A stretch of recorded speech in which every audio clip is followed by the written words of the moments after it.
నా పేరు దీప్తి అండి. రీసెంట్ గా అంటే 1.5 year బ్యాక్ ఇక్కడ బ్రిగేడ్ కమ్యూనిటీలో మేము ఇల్లు కొనుక్కుని వచ్చామండి.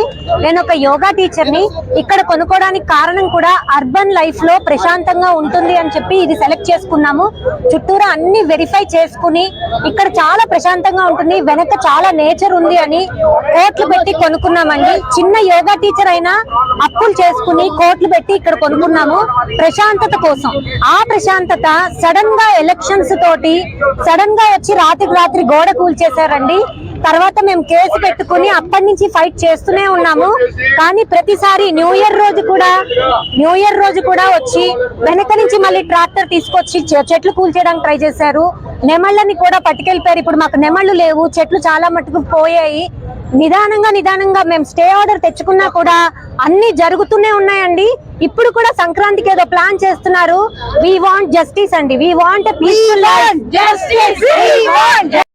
అండి నేను ఇక్కడ బ్రిగేడ్ లో ఉంటున్నాను. ఈ ధర్నా అనేది ఇప్పుడు స్టార్ట్ చేస్తాం అనుకుంటున్నారు. బట్ ఈ ఇష్యూ అనేది లాస్ట్ 1 month నుంచి జరుగుతుందండి.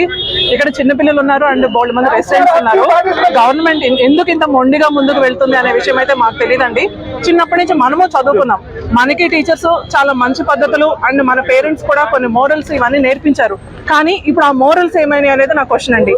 ఇప్పుడు బతికున్న వాళ్ళ గురించి ఆలోచించట్లేదు, చనిపోయిన వాళ్ళ గురించి గవర్నమెంట్ ఇంత ఆలోచిస్తుంది. ఇది కేవలం ఓట్ల కోసం అని చాలా క్లియర్ గా అర్థమవుతుంది. ఎందుకు అని అంటే ఎవరి కోసం అంటే పూడ్చిపెట్టడానికి మీకు ప్లేస్ కావాలి, కానీ బతికున్న ఇంతమంది గురించి పిల్లల భవిష్యత్తు గురించి మీరు ఎందుకు పట్టించుకోవట్లేదు? అంటే మీ ఎజెండా ఏంటి?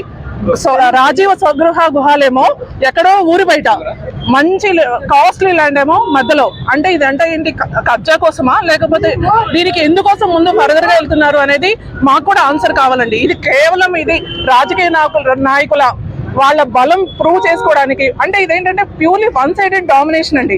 ప్రజల గురించి వాళ్ళకేమీ అవసరం లేదు, వాళ్ళు ఏమీ పట్టించుకోవట్లేదు. కేవలం వాళ్ళకు ఒక పదవి ఉంది అని 1-sided గా డామినేట్ చేస్తున్నారు. మేము